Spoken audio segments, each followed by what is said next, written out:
Buong araw kong nasa kubo, gumagawa ng aking bantayo. Sige na, sige na. Wala akong pinapanigan sa inyo, ha? At kayo naman, pumunta na kayo sa mga inyong silid at ayusin niyo na. Ngayon din. Oo, Inay! At ikaw naman, Pepe, tayo magbabasa, ha?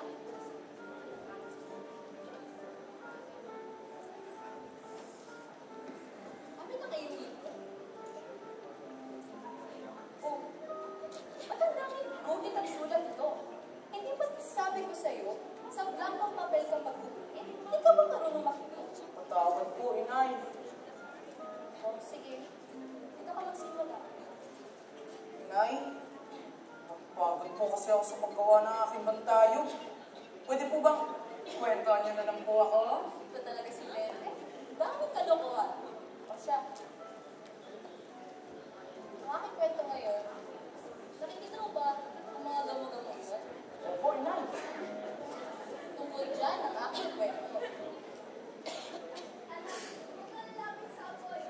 Ba't ako lalapit sa apoy, Inay?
Kaya wag matigas ang ulo mo, Pepe, ha? Laging makinig sa uliutos ni Inay. Kaya anong gagawin mo? Laging makinig sa inyo, Inay. O siya, gabi na. Matulog na tayo, ha?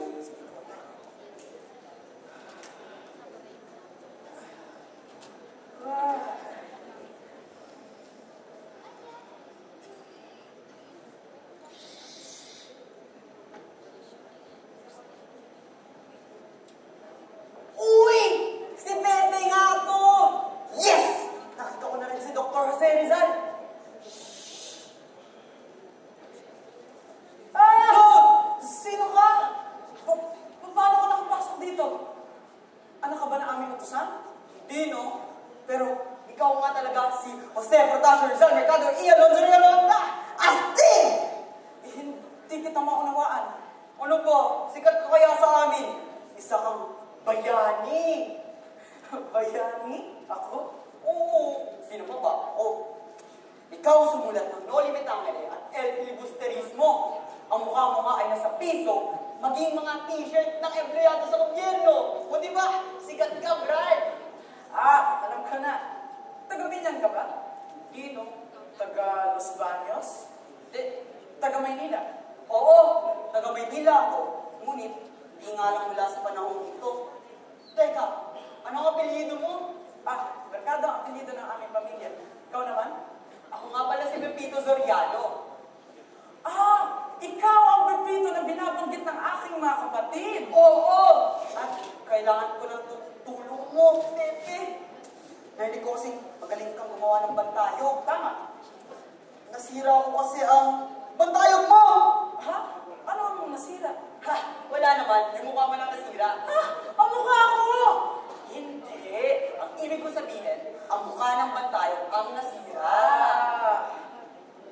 Bantayog ko? Oo. Di ba nga sikat ka sa amin? Ikaw ang aming pambansang bayani. Ako? Bayani? Sige na. Tulungan mo na ako. Kasi, napapalis kami ng mga kapatid ko sa eskwelahan. At si Tay, pawawala siya ng trabaho. Sandali na. Hindi kita maunawaan. Hindi mo talaga akong maiintindihan, Pepe. Hindi nga kasi ako taga rito. Kung ganoon, paano ka napadpad dito? Hindi ko rin alam eh. Pero, nung nakita ko yung liwanag ng librong ito, biglang nandito na ako. Baka may lagusan ang libro mong iyan. Oo nga, no! Galing mo talaga! Tungkol nga pala sa pakiusap mo kanina, payag akong tulungan ka. Yes! Kaya kita, Lodi eh. Pero, kailangan isama mo ako sa panahon mo, ha? Naku po, wag na! Traffic dun! At saka, pabata ng pabata ang mga pinapatay! EJK! Talaga bang ganon kadelikado ang panahon mo? Mas delikado pa sa panahon namin ngayon? Ibig mo sabihin, hindi pa rin tayo nakakalaya sa mga mananakot? Parang ganun na nga. Di man tayo sakop ng ibang bansa, ngunit ang ilan naman sa ating kapwa Pilipino at mga politiko ang sumasakop at nagpapakambal ng kanyang bansa. Lu! Sino yun? Nasaan si Doña Chidora? Siya ay aking dadakapin sa salang bahay pagsabuhat sa Silverde. Anong kaguluhan ito? Hindi ka, sumama ka sa akin. Ate, ano nangyayari? Ano ba si Inay? Inay! Inay! Walang kasalanan ng aking inay! Okay lang, Pepe. Makakalaya din ang ina dahil wala akong kasalanan.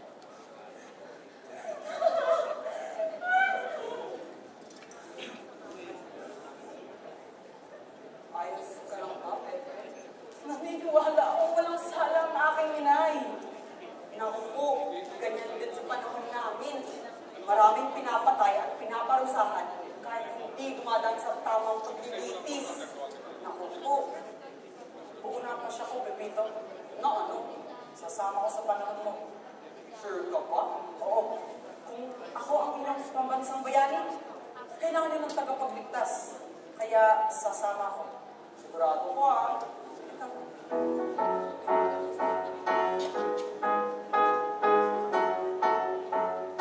Nasa pahina ng alaala, ang susi sa ating nakalumpas. Kasaysayan sa'yo'y ipinalahat sa pagpahina ng ating alaala. Nasa pahina ng nagungsan, sa panahon na kailangan ng lumisan. Hindi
Yun nga lang, may magnanakaw. Halika nga, baka manakaw pa rin. Ano ba ang pinagkaiba ng panahon mo sa panahon ko? Wala naman masyadong pinagkaiba. Sa panahon ninyo, mga dayuhan ang mga magnanakaw. Pero sa panahon namin, ang ilan sa ating kapwa Pilipino, naging magnanakaw na rin. Bakit mo pa kailangan bumulig sa panahon ko? Halos pareho lang din pala. Dito na lang ako. Naku po, hindi yan pwede. Kung hindi ka babalik sa panahon ninyo, mawawala kayo ng pambansang bayani. Hi guys. Hoy, Pepito, tandaan mo, bukas na yung deadline na binigay sa inyo si Clara. Ano, nagawa mo naman ang paraan? Oo, may kasama ko sa ang may tutulong sa atin. Tada! Ito pala si Pepe. Siya ang batang Rizal. Ha? Batang Rizal? Oo! Si Jose Rizal yan, legit. OG yan o, paniwala kayo. Magandang hapon pala sa inyo lahat. Ako nga pala si Pepe. Kaibigan ko dito. Kakaibang ako. Oh my God, ano yan? Parang legit. Parang mukhang luma. Parang si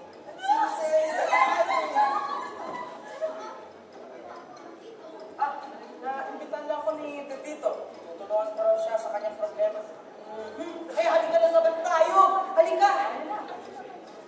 Hoy, hoy, hoy! Saan kayo pupunta? Bakit? Ano ba kailan mo? Aba, sumasagot ka pa ha? Wait. Ano ba ginagawa dito? Ano kailangan mo sa amin? Sinisigurado lang namin na hindi kayo nadamay sa kasalanan ni Pepito. At teka, bakit kasama niyo si Fatima? Sandali lang. Sino kayo? At sino na naman ito isang bansot na nakikisabat sa atin?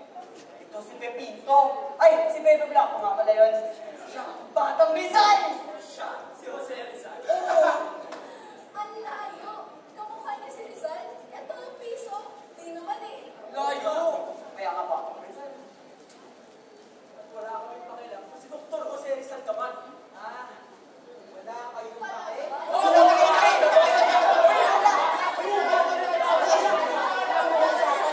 Hindi! Ganito ba talaga kayo sa panahon ninyo? Kapwa Pilipino kayo, ngunit wala kayong pagkakaisa. Ano ba ang mas mahalaga sa inyo? Ang pansariling kagustuhan o ang nakabubuti para sa nakararami? Wala kayong ginawa kundi magsisihan. Bakit hindi ninyo subukang makinig sa sinasabi ng bawat isa? Ang susi sa pagkakaisa ay makinig upang magkaintindihan. Hindi makinig para makipagtalo. Hindi ba kayo nahihiya sa mga inaasal ninyo?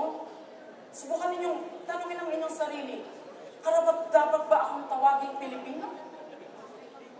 Tama si Pepe. Imbes na unahin natin ang init ng ating ulo, dapat mag-usap tayo upang magkaintindihan. Payag ka ba dito, Manuel? Bagay, nakakapagod ka naman parang pag-away. Pasensya ka na, Pepito. O, nag-iaksak din.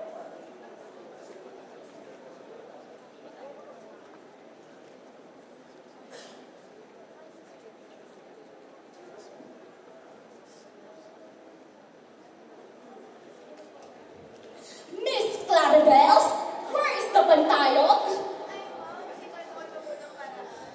Alalahanin mo, Miss Clarinet. 200,000 pesos ang ginastos ko dyan. Oh, andyan ka pala, Pepito. Where is the pantayog?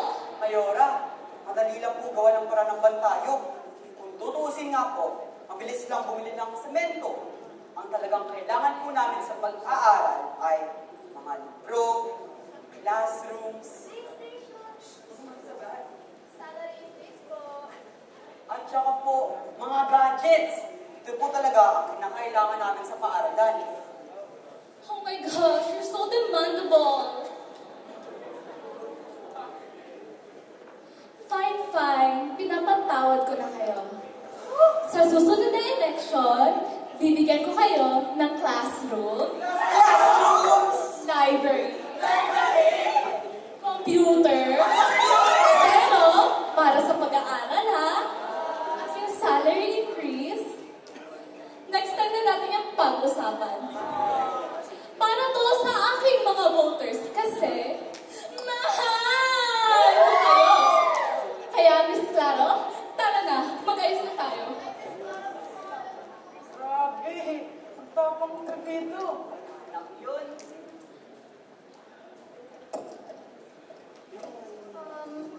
Mr. Tatay, bakit parang malungkot ka? Wala lang. Bigla ko lang kasi naalala ang pamilya ko. Nakakulong si inay.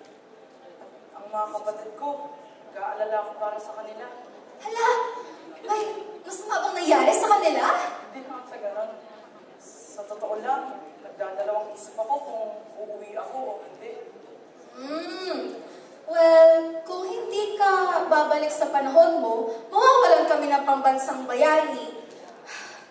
Alam mo, nagpapasalamat nga kami dahil sa sakripisyo at pagkamatay mo sa bagong bayan. Dahil doon, marami kang na-inspire ng mga Pilipino. Kaya ka nga namin naging pambansang bayani eh. Ganun ba? Oo, ang payo ko sa'yo, sundin mo ang puso mo. Pero kung uuwi ako, mamamatay lang din ako. Pero kung mamamatay ka, marami kang maliligtas na mga buhay. Yun lamang, mauna na ako. Bye!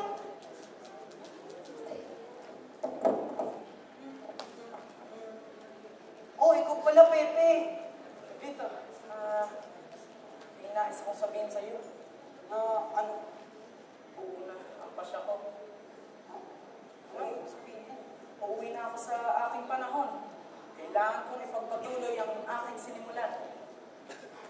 Nalulungkot man ako, pero sa kabilang banda, natutuwa rin kasi makakasama mo ng iyong pamilya. Ito, ingat ka ha. Halika kayo guys! Magpaalam na kayo kay Pepe! Paalam!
Para sa kayaan,